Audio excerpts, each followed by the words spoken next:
Семен и Мария, родители Артура, ждали тогда первенца. Жили они в маленькой деревне у самого леса.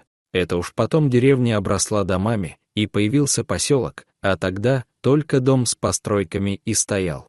Мария всю беременность ходила хорошо, спокойно. Сначала даже думала рожать дома, но в последний момент заволновалась, что не справится. Попросила мужа отвезти ее в районную больницу. Поездку запланировали на ближайшие дни.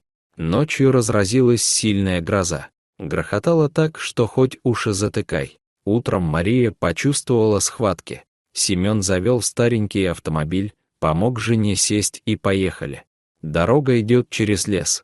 Тихо после грозы. Воздух свежий, не надышаться. Птички поют. Мария немного успокоилась. Боль отпустила. Проехали немного. Вдруг Семен остановился. «Семен, что случилось?» Волнуется жена, заглядывая на мужа. Семен побледнел. Вышел из машины, сделал несколько шагов и замер. На дорогу вышел из тайги огромный бурый медведь. Стоит и смотрит. Он преградил собой всю дорогу. Муж бросился к машине. Испугался за жену. «Мария, ты как?» — осторожно спрашивает он, поглядывая на медведя. «Сможешь еще потерпеть? Похоже, что нам придется вернуться обратно». «Что там?» — не поняла жена и привстала посмотреть на дорогу. «Беда, пропали». «Подожди ты», — успокаивает ее муж. «Чему быть, того не миновать. Упаси нас, Богородица». Не прошло и нескольких минут, как хозяин тайги неожиданно встал и прыжками удалился в чащу. Семья едет дальше.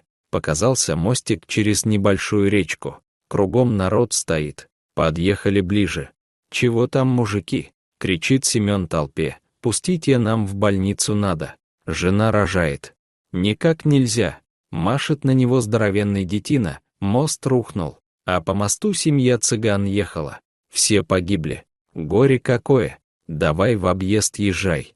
Всю дорогу и после Семен с женой гадали, что это было, когда медведь их остановил. Знак какой или предостережение?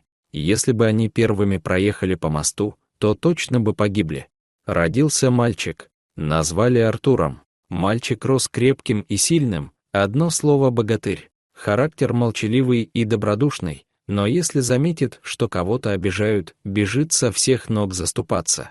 В свои 16 лет он спокойно мог разнять взрослых мужиков. Просто, молча, подходит сзади и хватает за шиворот драчуна. Тряхнет пару раз. Буйный сразу утихает и уходит. Потом родители стали замечать за сыном странные способности. Упала как-то мать. Ногу сильно ушибла. Плачет, держится за колено. Подошел Артур, погладил ее по голове. Мать затихла, словно уснула. Он положил ладони на ее ногу, и боль прошла. С того-то дня и зачастили к ним в дом сельчане. Кто ребенка принесет больного, кто приведет старуху-мать, а кто и сам пожалует. Артур никому не отказывает. Травы стал в лесу собирать лечебные, отварами народ лечит. Ну и руки непременно на больное место кладет. Люди уходят довольные. Шли годы. Артур женился, родились дети. Потом пошли и внуки. Жена давно умерла, а дети перебрались в город. Остался дед Артур один. Деревня тоже поредела. Молодежи работы нет, колхозы позакрывали. Разъехались по городам. Только внука Костю дед каждое лето к себе ждет. До 5 класса мальчик приезжал к нему ежегодно, а потом все реже и реже. То родители с собой на море взяли, то с ребятами в лагерь уехал. Дед совсем заскучал. Он и так молчаливый ходил, а тут совсем сник. Да еще лихие времена пришли. Лесника старого Федора убрали, заменили новым, приезжим.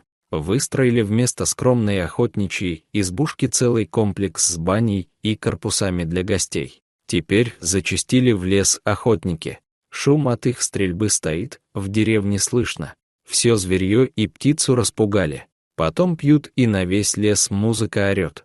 Дед Артур, собирая целебные травы, не раз наблюдал подобную картину. Делал замечание леснику, но тот только отмахнулся. «Иди, старик, отсюда, не мешай отдыхать людям. Ты знаешь, какие люди приехали?» Показал пальцем вверх, уйдя от греха. Летчики, что ли?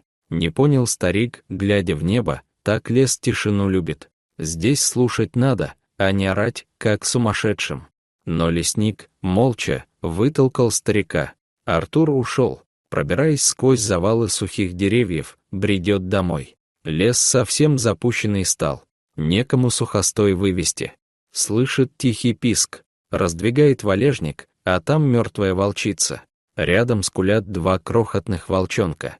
Присмотрелся он, а задние лапы волчат проволокой связаны, которая вокруг дерева закреплена.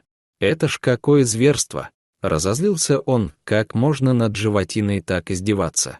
Знают изверги, что мать детенышей не бросит. Вот и искалечили их. Пришла волчица к щенятам, они ее и расстреляли, а щенят на голодную смерть обрекли.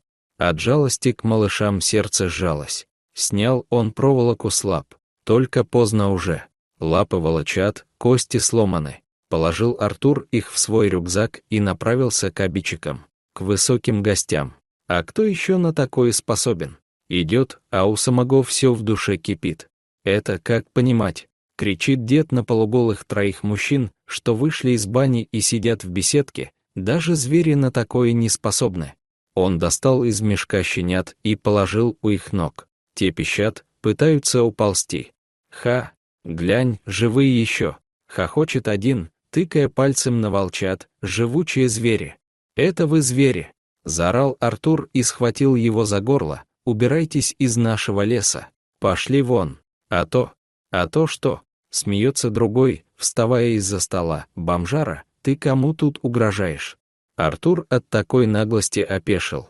Он думал, что пристыженные своим зверством, они извинятся и уедут, но вышло иначе. Старику прикладом ружья ударили по затылку. Он упал. Раздались выстрелы. Лесник по указке гостей пристрелил волчат. Это было последней каплей. Дед Артур встал с земли и, молча, с выражением полного презрения и ненависти идет один на троих.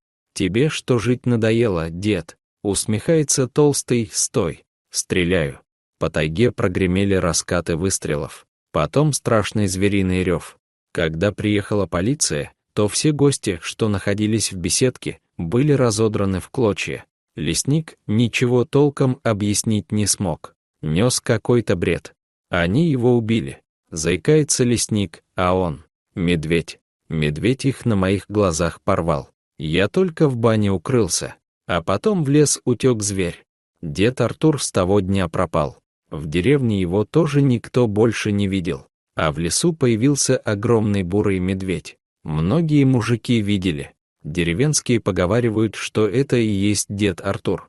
Сыну сообщили об исчезновении отца. Он приехал, покрутился вокруг дома и снова уехал. Так и стоит изба деда Артура с заколоченными досками окнами. Дорогие друзья, если вам понравилась история, обязательно оставьте комментарий и подпишитесь на канал. До свидания.